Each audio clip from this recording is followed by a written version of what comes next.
Hello students, luckily today we have got the new syllabus of standard 10. So in that syllabus now we have left with only one example, and that is example number 11 in this chapter. We have completed all the selected syllabus of this chapter 6 triangles. So there is only one example, that is example number 11, and in exercise 6.5 they have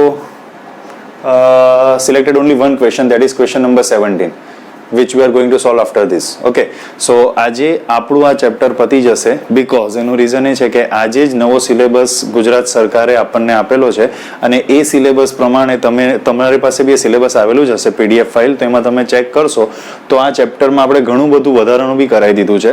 તો હવે આપણે લાસ્ટમાં 6.8 theorem કરાવેલો હતો, 6.6 Pythagoras and 6.8 કોન્વર્સ of Pythagoras. એના પછી સિલેબસમાં there is only one example, જે છે example number 11, જે ગુજરાત સરકારે કરાવવા માટે કીધું છે. અને ધેર આફ્ટર એક્સરસાઇઝ 6.5માં 1 to 16 ક્વેશ્ચન નથી કરવાના. Thereafter only a one question રહેશે, that is question number 17. Okay, so આપણા બે જ ક્વેશ્ચન બાકી છે અને આજે ચેપ્ટર આ કમ્પ્લીટ થઈ જશે, પછી આપણે નેક્સ્ટ ચેપ્ટરમાં મૂવ કરશું. Okay, so there is only one question and another one, so there are only two questions. A ladder is placed against a wall such that its foot is at a distance of 2.5 meter from the wall and the top reaches a window 6 meter above the ground. Find the length of the ladder. હવે ladder, wall અને ground. Okay, તો આપણા બધાને ખબર છે કે wall તો straight જ હોય, વોલ તો એમ હોવાની નથી, બરાબર. વોલ છે આ, this is your wall. Wall પર લેડર ક્યારે લાઈ કરી શકે, ક્યારે રહી શકે? Ladder is placed against a wall. લેડરને તમે વોલ પર ક્યારે રાખી શકો? લેડરનો શેપ આ રીતનો હોય, આ રીતનો લેડર આ રીતે હશે, બરાબર. અહીંયા તમારા જે સ્ટેર્સ હશે તે. સો લેડર આ રીતે વોલ પર પ્લેસ કરેલી છે. ઇટ્સ ફૂટ, લેડરનો ફૂટ એટલે નીચેનો part, is at a distance of 2.5 metre from the wall.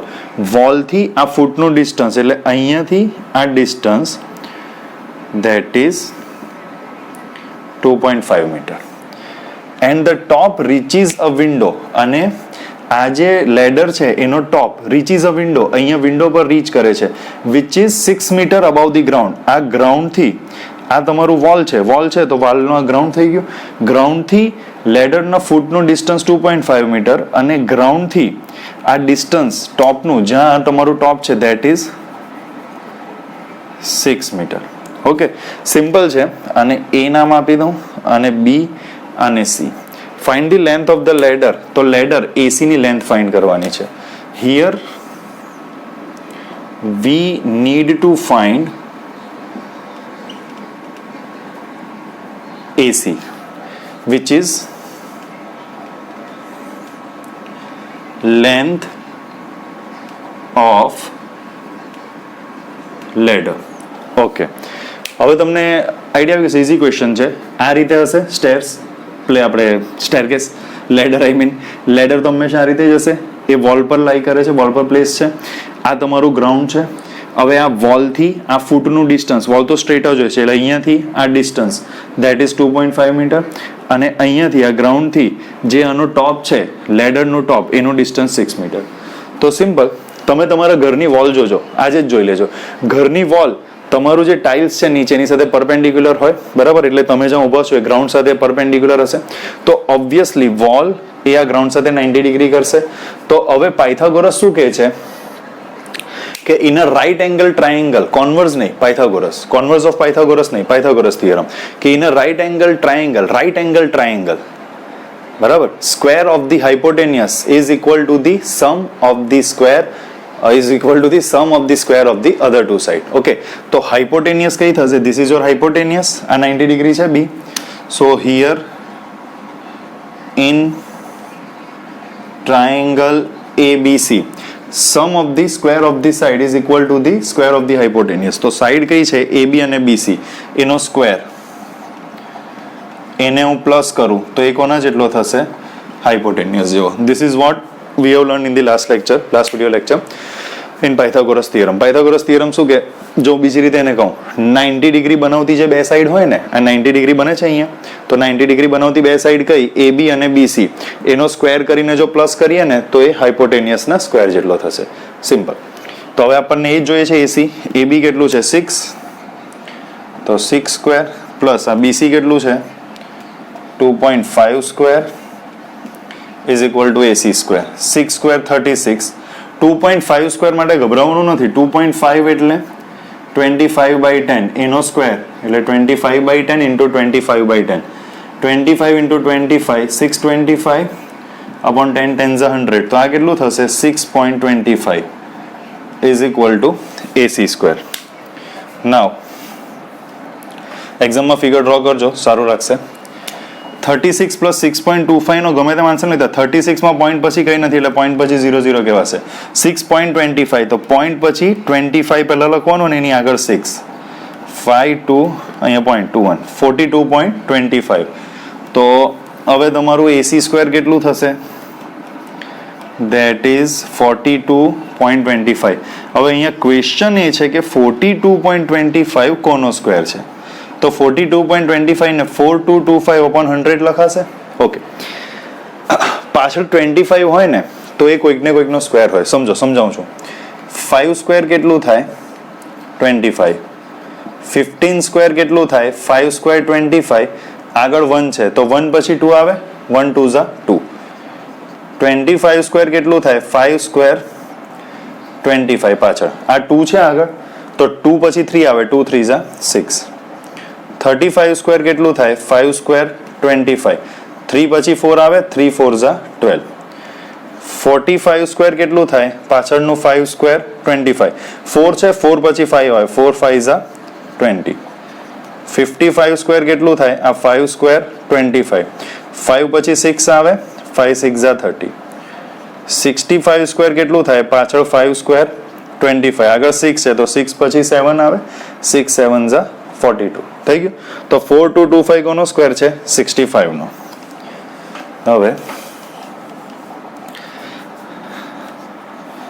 AC square આ 65 નો સ્ક્વેર ડિવાઈડ બાય 100 એ 10 નો સ્ક્વેર થશે.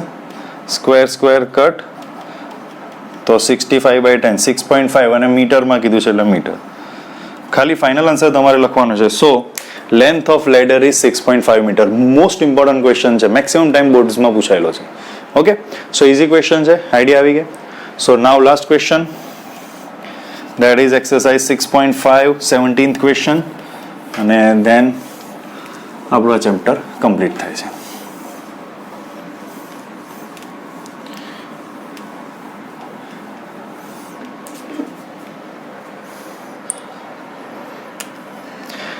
Pick the correct answer and justify. In triangle ABC,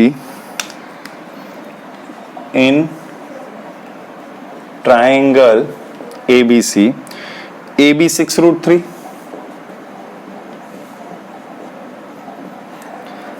AC 12 centimeter and BC 6 centimeter. The angle B કેટલો થશે એ find કરવાનું છે. જો હવે 3 સાઈડ આપી દીધી છે. કોઈ બી દિવસ 3 સાઈડ આપે ને જ્યારે એક ટ્રાયેંગલની તરત 3 સાઈડનો સ્ક્વેર કરી દેવાનો, એકદમ ઈઝી મેથડ. AB છે તો AB નો સ્ક્વેર, સોરી 3 સાઈડ આપેલી હોય ત્યારે, જ્યારે તમને સિમિલરિટી આપેલી હશે ત્યારે બે ટ્રાયેંગલની અલગ અલગ સાઈડ આપેલી હશે. આ એક જ ટ્રાયેંગલની 3 સાઈડ છે. ટ્રાયેંગલ ABC ની સાઈડ AB, AC અને BC. આ રીતે તમે you can think of triangle ABC 3 side, એક AB છે, એક AC છે અને એક BC છે. 3 નો સ્ક્વેર કરો. AB square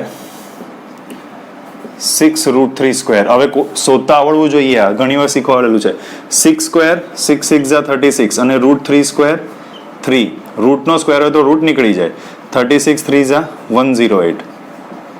AC square 12 square 144 and BC square 6 square, that is 36. હવે સૌથી મોટી સાઈડ કઈ છે તે નોટ કરી લો. સૌથી મોટી 144 છે, એને સાઈડ પર રાખીએ. બરાબર, હંમેશા આ રીતે જ ચેક કરજો, પહેલું ઓપ્શન પછી બીજા બધા ઓપ્શન ચેક કરવાના. સો AC સ્ક્વેર 144, બાકીની બે સાઈડ કઈ છે? AB square plus BC square, એને પ્લસ કરો. જે બે સાઈડ બચે છે તે સૌથી જે ગ્રેટર સાઈડ છે એને સાઈડ પર રાખો, એના સિવાયની બે સાઈડનો સ્ક્વેરનો સમ કરો. તો 108 AB સ્ક્વેર અને BC સ્ક્વેર 36. 108 પ્લસ 36 કેટલું આવે છે? 144. 144 શું છે? AC square. આવું એટલા માટે કરું કે મોસ્ટ ઓફ ધી ક્વેશ્ચનમાં આ રીતે જ ક્વેશ્ચન સેટિસ્ફાઈ થાય છે. બરાબર, જો ત્રણે ત્રણ સાઈડ ઇક્વલ આવતી હોત ને તો ઇક્વિલેટરલ ટ્રાયેંગલ થતે, અને ઇક્વિલેટરલ ટ્રાયેંગલમાં બધા એંગલ 60 ડિગ્રી હોય, બટ ત્રણે ત્રણ સાઈડ અલગ છે એટલે મેં સ્ક્વેર કરીને સમ કર્યો છે. એટલે જે તમારી સૌથી ગ્રેટર સાઈડ હોય તેને સાઈડ પર રાખો, એના સિવાયની જે બે સાઈડ છે એનો જે સ્ક્વેર છે એને પ્લસ કરો. AB square plus BC square, એ બેને પ્લસ કર્યું તો કેટલો આન્સર આવે છે? 144. એ કોના જેટલો છે? AC square. આનો મતલબ AB square plus BC square is equal to AC square. તો જ્યારે તમે પ્લસ કરો એમાં જે આલ્ફાબેટ કોમન હશે ને તે 90 ડિગ્રી કરતું હશે. કેમ? બીકોઝ આ પાયથાગોરસની કન્ડિશન સેટિસ્ફાઈ કરે છે. કેમ પાયથાગોરસની કન્ડિશન? બે આ કોન્વર્સ ઓફ પાયથાગોરસ છે. કઈ રીતે? તો in a triangle square sum of the square of the two side, sum of the square of the two side, બે સાઈડના સ્ક્વેરનો સમ is equal to the square of the another side. જો આવું થાય કે sum of the square of two side is equal to the square of the third side, then the angle opposite to first side, that is right angle. First side એટલે AC. AC નો opposite angle, A ને C સિવાયનો angle કયો બચે? B. So અહીંયા B કેટલો થશે? Opposite angle to first side એટલે હાઇપોટેનિયસ. AC એટલે આ તમારી A અને C હાઇપોટેનિયસ, અને આ થયું B. આ રીતે થશે આ રાઈટ એંગલ ટ્રાયેંગલ. આ તમને સમજાવવા માટે તો ખાલી. બરાબર, તો AC ની ઓપોઝિટ એંગલ B, તો અહીંયા B કેટલો થશે? 90 degree. So this is your answer. Okay, and this is how we have completed this chapter. So now we have completed almost 7 chapters. 1 2 3 5 6 1 2 3 5 6 15 and there is another one. 1 2 3 5 6 7 1 2 3 5 6 7 and 15. So we have completed 7 chapters now. Okay, so in the next lecture we'll start with another new chapter. Okay, so make a note and WhatsApp me. Thank you.